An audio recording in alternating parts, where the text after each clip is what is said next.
In a world where hopium and common sense collide, starring the CryptoKeeper and BlockchainCrusader. Welcome to Debate Crypto. Question everything, trust nothing. It's your boy, CryptoKeeper. And I know what y'all are wondering. Where is Crusader? Well, he's getting the night off this evening, courtesy of some foul internet down in Miami Beach. So he is off this evening, just having some technical difficulties. No big deal. I will hold it down. If you guys are not in the Discord, make sure you jump in the Discord. We've got all the information down below the video. July 30th. July 30th. That's what's the date today? Today's the 8th. So you got about 22 days, 3 weeks, 1 day. The last Saturday of the month, Danger Close Alpha. Make sure that you guys are in there. We are just continuing to press forward. Got some dope art. Got a lot going on there. Make sure you guys are there for it. Smash the likes. Let's have some fun tonight. I'm gonna have some fun in the chat tonight. I think I'm by myself, so we might be reading the chat in a big bad way. So if you're in the chat, let's have some fun. Let's get it going on this evening. So on the podium this evening, we're talking some XRP. Y'all know what time it is for me. XRP Army. Rise up. Then we're talking some Fidelity. Fidelity's talking about Bitcoin and ETH both being incredibly cheap. Okay, I could dig it, but what are they really saying? And then I think you all might have heard this one, but Elon Musk officially canceling what his deal was with Twitter. So we're going to dive into each and every piece of that. And yeah, that's what we're going to be doing tonight. So again, smash the likes, jump into the Discord, get ready for the free mint. 5,000 free NFTs drawn by an artist that works for none other than DC Comics. Those are going out to you free on July 30th. So make sure you guys jump into the Discord for information on that. All right, let's get into it. Again, chat, I'm all alone here. I'm hanging out on a ledge here. Make sure you guys keep it popping and interesting in the chat, and I will definitely dive into that. Let's check out the crypto markets. The cryptocurrency market cap is at $960.22 billion with a B dollars, up 0.39% over the last day. We've got Bitcoin at 21,795, still holding tough over 21, actually creeping on 22.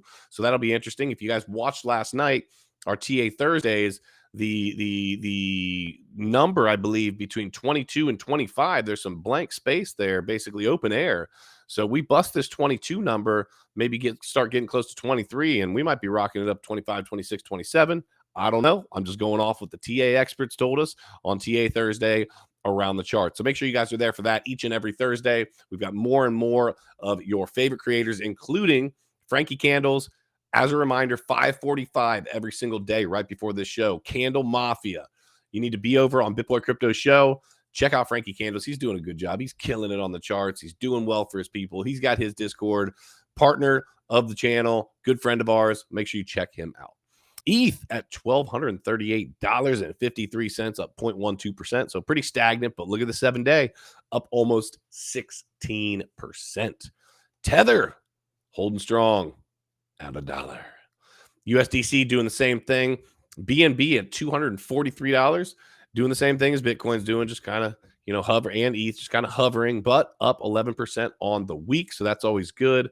BUSD just hanging right around $1 like it should be.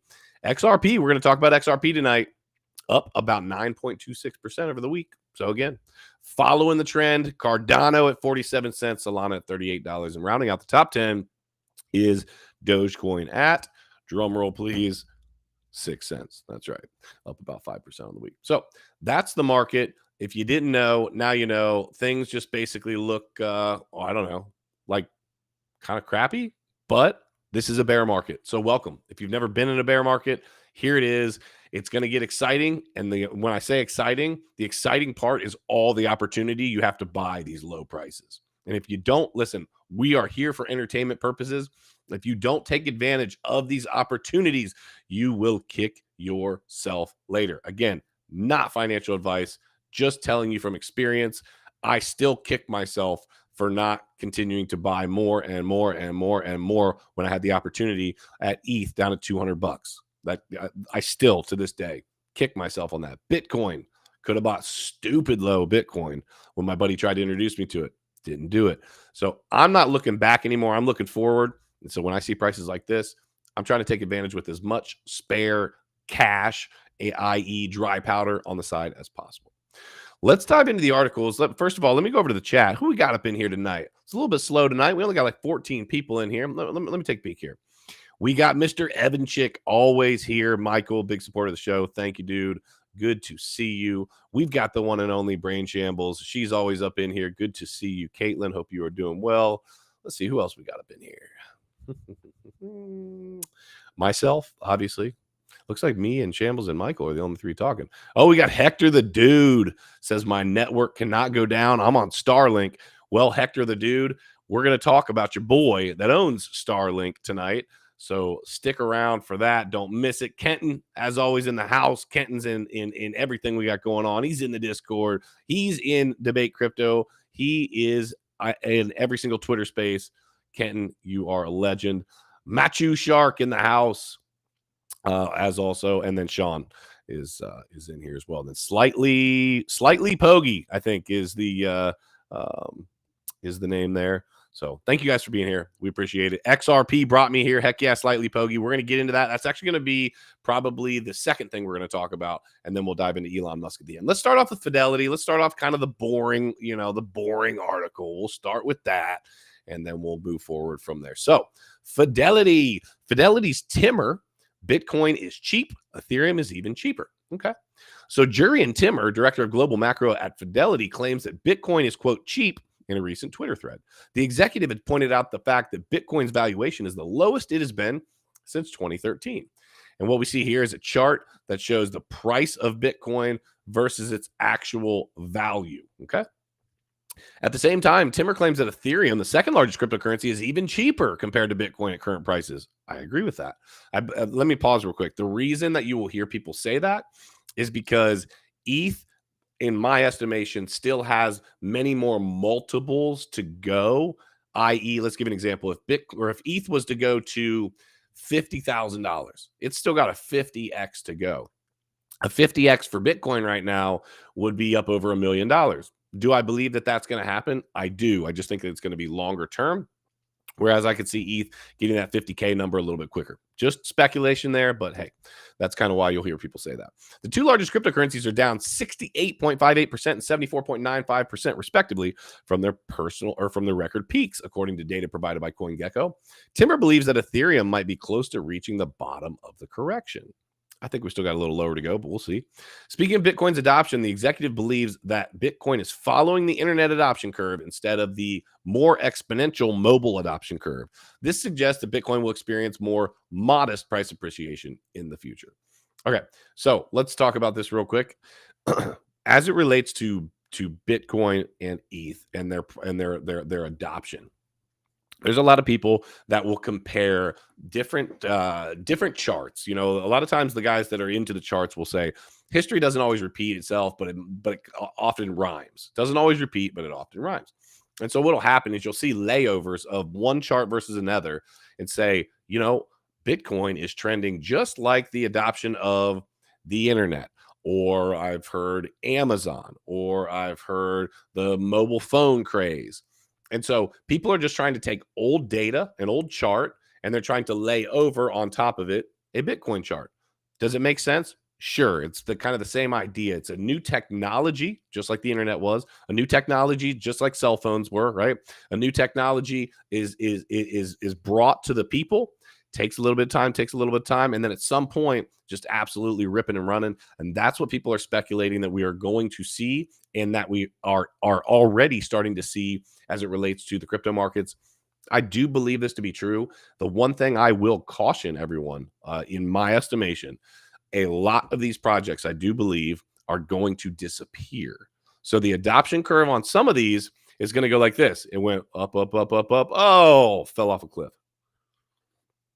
Excuse me. So just be prepared. This has happened back in 2017. It has happened prior. It will happen again. Some of these projects will not be able to withstand the pressures or the liquidity crunch that happens during a bear market. So you need to be prepared for that.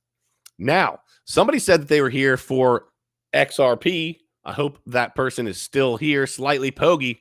This article is for you. I actually got really excited about this. I am a large holder of XRP. I appreciate what XRP has done. I do believe that they are being fudded and pressed down. I do believe in some bigger numbers that are coming. I'm not the guy that says $589 XRP. I'm just not. If we do hit some numbers like that, I was talking to somebody a little bit ago, I'm going to be taking care of my family. I'm going to tell you that right now. You've got it on video. Not only am I going to be taking care of my family, but I'm going to be like really taking care of my family. You know what I'm saying? Nobody's going to have a mortgage payment in my family, and I've got a big family. I'll tell you that. So at any event, let's go XRP to the moon, baby. Let's get it. If you're an XRP fan or an XRP hater, go ahead and smash that like. We're going to need that from you. And then let's put an XRP in the chat if you're holding some XRP or you believe that XRP is going to do something big here within the next couple of years. So let's talk about it. This is actually huge, I think, for adoption. So XRP partners up with Banksa. XRP can now be purchased via bank card and Apple Pay. Okay. On XRP, one of the fastest growing XRP ledger built projects announced the deployment of the Banksa fiat on-ramp solution into its ecosystem. Thanks to this innovation, on XRP users can now buy XRP using bank cards or Apple Pay. At this time, the fresh feature is available to users from all continents, with the exception of Russia, Canada, and New York and Hawaii residents. Why am I not surprised New York's on that list? Because they're just a freaking crock of you know what. Enabling U.S. residents to buy XRP with a bank card was the top priority in developing the innovation, according to the tweet from On XRP. Here's the tweet. We present you our fiat on-ramp powered by Banksa Official that can now be found under cash on your DEX or directly at, and then it gives the link there. Global and U.S. citizens, apart from New York and Hawaii, can buy XRP easily now using credit card and Apple Pay. It's also important to note that XRP is available for purchase on XRP for fiat. The developers have not said whether it will be possible to buy other tokens off the ecosystem the same way in the future it will be OXP or OVX. However, these and other tokens built on the XRPL blockchain can be purchased for XRP on the OnXRP DEX. One more here. Currently, the DEX section of the OnXRP website includes the decentralized exchange itself, the XRP Avalanche Bridge, the DeFi or OnAvex section, which has also recently introduced the cash and the cash sections where XRP can purchase XRP for fiat. Now, a lot of people have been asking for a while, where the heck do I buy XRP? Right? And I've been pushing people in a couple different directions, not pushing, just introducing them to the idea. You can buy it on BitTrue, but I will tell you in advance, the fees to pull it off of BitTrue are healthy, right? They're actually unhealthy, if you ask me, but they're there for sure. They're definitely not insignificant. And then another place that people were doing was on Uphold. Uphold, the only problem that I've heard from people is that just like the name suggests, your funds are going to get upheld a little bit. There is some sort of a minimum. I've not purchased from Uphold, but there is some sort of a minimum hold time depending on not just XRP, but other assets, depending on what you buy on there. And so I think this is interesting here that on XRP has this their website that includes the DEX, it includes the Avalanche Bridge, it includes the DeFi section, also the cash section where people can purchase XRP for fiat. So check out on XRP. But what I want to get at in this for me is about adoption, right? We know that there is a lot of people. This got brought up last night in TA Thursday. I thought it was really interesting. There's a lot of people that are holding their XRP bags so tight that it almost doesn't matter what it does, okay? Because XRP has had this cult-like following, okay? I got in prior to the cult-like movement, which I'm glad that I did because I got in at some really low prices, but it does have this cult-like following. Now, one of the problems has been that you can't get it, right? People are always asking, how do I buy it? Where do I go? What do I do? Where can I store it? Can I put it in my hardware wallet? Can I do this?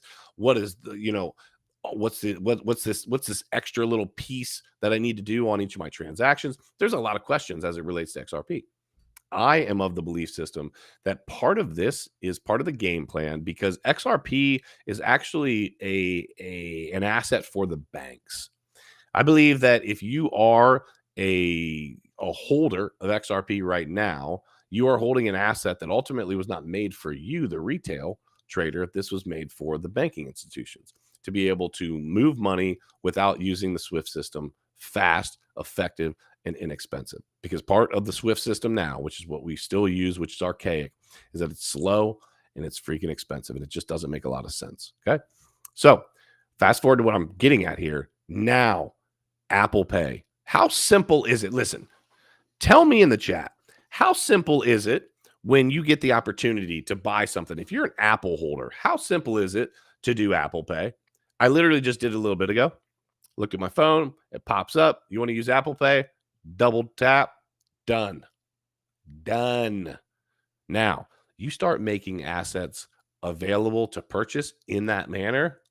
Done. Part of the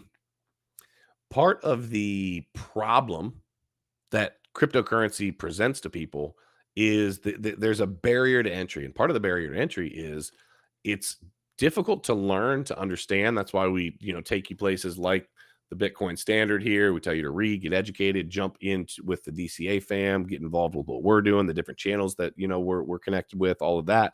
Get yourself educated. But it can be semi-difficult to do even once you do understand it. If we make it so simple as, excuse me, as to be able to, let me grab a drink. I'm sorry. Excuse me. If we make it so simple that all we're doing is a double tap on our phone and that gives us the ability to purchase, I'm telling you right now, mark my words, the adoption curve will be even steeper, because there's a lot of people that want to get involved, but they're not willing to put in the work. There's a lot of, which, by the way, I'm not a fan of that. I'm just stating that more people will be getting in because of that specifically. It's simple. People like simplicity. People get into things and do things because it was easy. Staples used to have the commercial, the easy button, the easy button. That's not even really too much of a unrealistic thing, right? We all, as humans, love the easy button. If you can make something easy, people love it. And so that's what I think is happening here. And it's really that simple. So you introduce a website where people can buy XRP with a double tap. Hey, I'm telling you, it's going to get more and more and more and more easy. And as that continues to happen, we're going to see more and more and more and more adoption. So that's where I'm at with that. Let me check into the chat. What's everybody talking about? Everybody loves Apple Pay. Michael loves Apple Pie. Michael, I'm going to tell you right now, Apple Pie is where it's at. I actually had a piece of cheesecake earlier today that was, it was like a cinnamon roll cheesecake. So it had like a glaze on the top of it. It was a piece of cheesecake, but it had like cinnamon crumbles underneath it. Oh my gosh. It was that hitter. It was good. It was really good. But the other thing that I was comparing to, the whole point of that was that I was comparing it to an apple pie. I ended up going with that because, hey, have you ever had a bad piece of apple pie? Right. So instead I said, hey, I've never heard of this. I've never had this. I'm going to try this. Plus my confidant that was with me was like, we're having that. And I was like, okay, that's what we'll have. So bada bing, bada boom. Let's get into the last article. Let's talk about your boy, Elon Musk. You already know what time it is. A lot of you saw this coming. We did. We talked about this actually prior to this ever even being announced. So pay attention. Elon Musk cancels Twitter purchase agreement. After weeks of waffling, the Tesla and SpaceX CEO is attempting to break his agreement to buy the social media platform. There's the man, the myth, the legend himself. Let's check out what this says. Tesla and SpaceX CEO Elon Musk has withdrawn his $44 billion offer to buy Twitter, according to a filing with the Securities and Exchange Commission.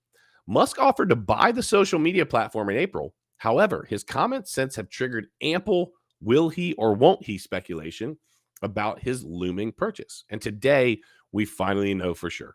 He won't. Musk's lawyers alerted the firm that he will terminate the merger agreement that would have seen Musk buy out all remaining shares and fully own the platform. Mr. Musk is terminating the merger agreement because Twitter is in material breach of multiple provisions of that agreement, appears to have made false and misleading representations upon which Mr. Musk relied when entering into the merger agreement, and is likely to suffer a company material adverse effect, reads an SEC filing from Musk's attorneys. Musk had previously acquired 9.2% stake in the social media platform where he has 100 million followers. Guys, don't even get me started. That is an insane number. 100 million followers. He offered $54.20 per share to acquire the rest of the firm, and Twitter's board unanimously recommended accepting the deal in June because it was all about that dollar. Or was it? You know, this is debate crypto. We're going to get into that in a minute. However, it increasingly appeared that Musk was looking to back out of the deal. He had previously cited concerns over spam and the activity of automated bots on the platform, suggesting that Twitter was not providing requested information. For nearly 2 months, Mr. Musk has sought the data and information necessary to, quote, make an independent assessment of the prevalence or fake or spam accounts on Twitter's platform, reads the SEC filing. Twitter has failed or refused to provide this information. Musk said in May that the deal was, quote, temporarily on hold, and his legal team sent a letter to Twitter's general counsel in June claiming that the firm wasn't meeting his demands for the data. Almost done. Twitter's latest offer to simply provide additional details regarding the company's own testing methodologies, whether through written materials or verbal explanations, is tantamount, to refusing Mr. Musk's data requests. I read a letter from Musk's attorneys. His team claimed that it was a clear legal breach of the terms of the agreement and that Musk may seek to exit the deal. All right, let's talk about this. Is this really what it seems? You come to debate crypto, right? You go on to Frankie Candles to get your TA fix, right? Candle Mafia, what's up? You come to debate crypto to hear what's happening and then to really maybe take a peek under the hood. What's actually happening here? There's a lot of speculation as to, was Elon ever planning on truly buying? Were there provisions put into the contract that the whole time he planned on backing out? Excuse me. There is a saying, especially in Hollywood, that says no publicity is bad publicity. And Mr. Musk, with his 100 million plus followers, is a couple of different things. You may love him, you may hate him, but there's a couple things that seem to be pretty clear, pretty evident. A, he's incredibly intelligent. Why does that matter? Well, intelligent people are playing chess, 3D chess, while we're playing checkers, right? I like to think that I'm playing chess as well, right? Maybe he's 3D chess. I like to think I'm playing chess. But while a lot of other people are playing checkers. And so the moves that he made he was already anticipating having this problem with Twitter. You think Elon Musk with 100, I don't think anyone has more Twitter followers than he does. Do you think that he didn't know that Twitter is absolutely slam full of bot traffic, that it is slam full of scammers and thieves and just criminal activity as it relates to that kind of crap? Absolutely, he knew. And so there's provisions put into this contract that allowed him to maybe start to position himself to get out. So the question then becomes, was the whole thing a publicity stunt on the front end, or did he really plan on buying Twitter? I believe that the whole thing was for publicity, to also tell people and kind of stick his nose up to the man and tell people, listen, you are being toyed with. Your First Amendment rights are being taken away. Someone like myself could step in and buy out this platform and could give you that freedom, could give you, or what you appears to be freedom. I question, though, whether if one person stepped in and took over something like Twitter, would it actually end up being that? It's kind of like when you name somebody king, they might start off as being this idealistic person that has all these ideas to be for the people and of the people, and they're going to do this, that, the third. And then all of a sudden you see them start to kind of fade away, creep away, off into the distance. So I question whether Elon Musk genuinely wanted to buy Twitter, or if he did, he wanted to actually buy it for pennies on the dollar versus paying over what value he should have. And so I think he put provisions in there to be able to get out of that. I also think that it allowed him to open up some of the books at Twitter. Again, he's got the largest social media following out there, right? On top of having that social media, that social media following, he also has so much influence that having information, data, the most important thing on planet Earth, the most valuable thing on planet Earth right now, that could be invaluable. We're going to take a quick break here for our sponsor. Hi, Boogie. Hi. Mwah. Mwah. You want to say hi to everybody?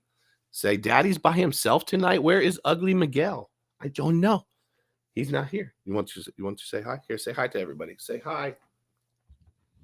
No, that doesn't do nothing. You got to talk. You want to talk? Say, uh-oh, SpaghettiOs. Say, uh-oh, SpaghettiOs. Not tonight? Okay. She's tired. All right. Well, that's our sponsor. Mwah. That, as many of you know, is my beautiful daughter. She is waving now. I love you, baby. Mwah. Mwah. She's 13 months old, and she's growing up too daggone fast. I got to tell you, you want to talk about somebody stealing your heart. Mwah. I love you. All right. Thank you for bearing with me on that one. Actually, if anybody complains about that little beauty queen right there, get the heck off my channel anyway. So yeah, so back to kind of finalizing what I was getting at here is that I believe that Elon Musk had a plan all along. He's playing 3D chess. We're playing checkers. He positioned himself to be able to open their books. He positioned himself to be able to see and understand what's actually going on behind the scenes. Maybe he wanted to look at all that with the intention of maybe doing his own thing somewhere, I don't see how he genuinely, it just looked like from the start, he was genuinely planning to position himself to back out as if it was a publicity stunt. So that's just kind of my thoughts on there. Chat, let me know what you think. Was Elon Musk actually intending to buy Twitter? I'm going to give you a second. Hit me up in the chat. I'm going to take a look into the chat real quick before we end the show tonight. I want to see, what do you guys think? Did Elon Musk actually have a game plan? So Michael says, I'm going to pull this up real quick because I agree with this. Michael says, I've seen so many interviews with him and he really is amazing, but he does seem to have a massive ego sometimes. This is something else that I didn't dive into. He seems to me to know his power, to know his, know how great he is, to know how liked or hated or somewhere in between he is. He knows his influence. That can come off as narcissistic sometimes, but I will argue on the other side of that, just something to pay attention to. He does seem to have something like Asperger's, right? Which is a form of autism that, and I actually don't know this to be fact. I was throwing it out there. He is socially a little bit off. He's just different.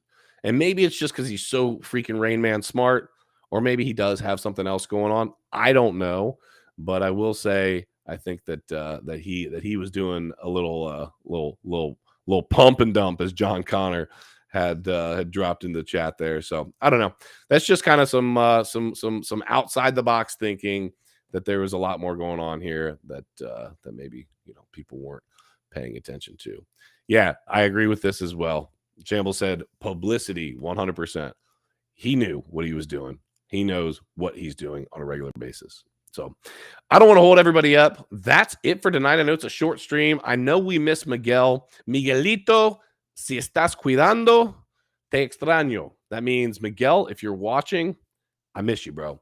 We appreciate each and every one of you for being here. Listen, there's a million different places that you could be on a Friday night. You could be out having fun with your friends, doing all these different things. I hope that you do all of that. I hope you do it safely. But you're here right now with Debate Crypto. So I appreciate you spending time with me. I hope you feel that the time's been valuable. Let me remind you, July 30th is the free mint. Make sure you are there for it. Not really sure what happened there, but July 30th is the free mint. So make sure that you guys are in the Discord. That is going to be happening here in a few weeks. So make sure that you are involved. Let's get people going from zero to hero in the prepper space.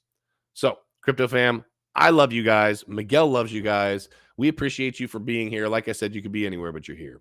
So we love you. We hope you have a blessed and fantastic evening. Just remember, to question everything, trust nothing. And until next time, hodl like it's hot.